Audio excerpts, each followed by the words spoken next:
To my dearest cousin, Locaret, Bubsi, Cassandra Canedo. Hindi ka ba nanaawa? Kamamatay lang ng mama ko, Anjing.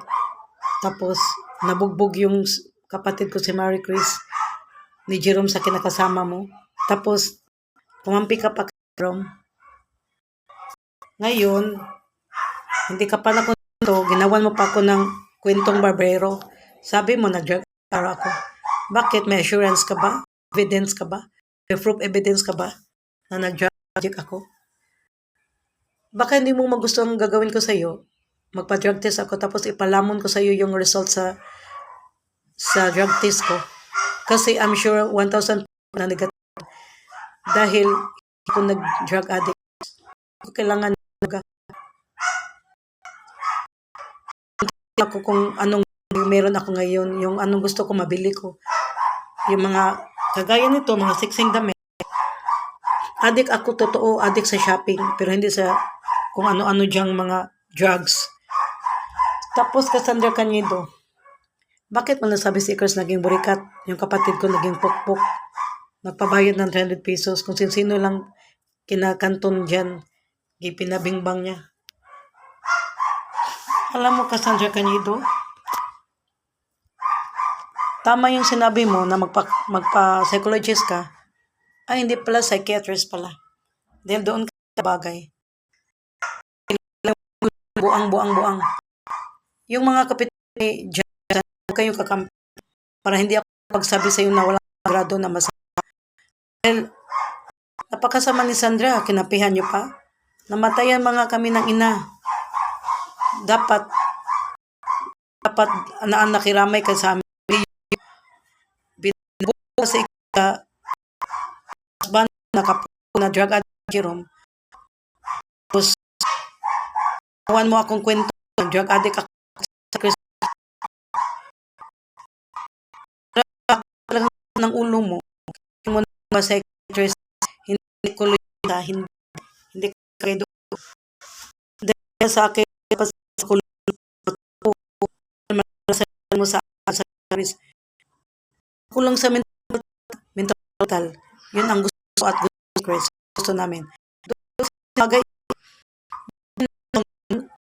nasabi pinsan magkapatid yung natin sa camping. Bakit ka ganun? Alam mo, aral ka, Caroline eh. Instead si Mark Ben yung pinag-aral ng pinahipa-aral si tapos ka ng Cassandra Canedo. Dahil time na yun, namatay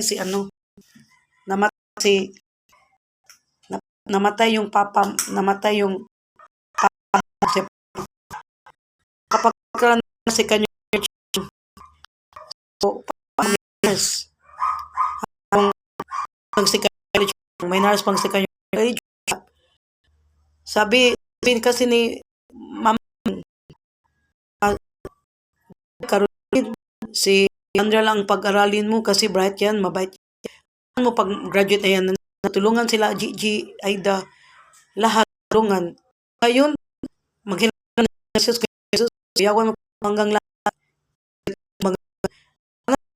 pinag-aaral kasi mabait yun kasi problema sa social sa lumad ako sa kanya magpahiram yun kasi hindi ko singilin hindi tulad mo hindi pa marami gano'n yaw hanggang pang yaw tapos yung utang sa iyo 5,000 bayad ako sa mo ako sa kanya ng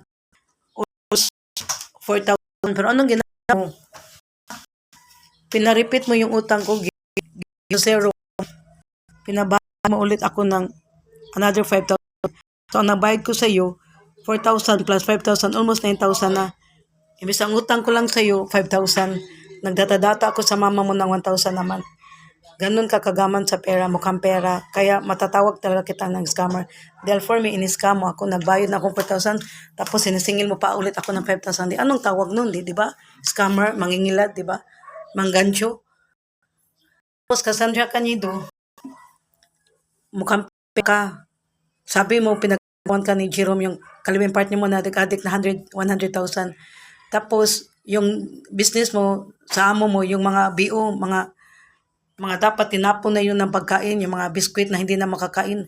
Yun ang utang ko sa iyo, yung mga BO, yung mga old stock, expired na biskwit, expired na gatas. Kaya nga nag-LBM kami ni Hims eh. Ni Baby Hims dahil sa mga inuutang ko sa iyo, mga tinda mo na dapat itapon na pero tinitinda mo, pinibenta mo pa rin sa amin.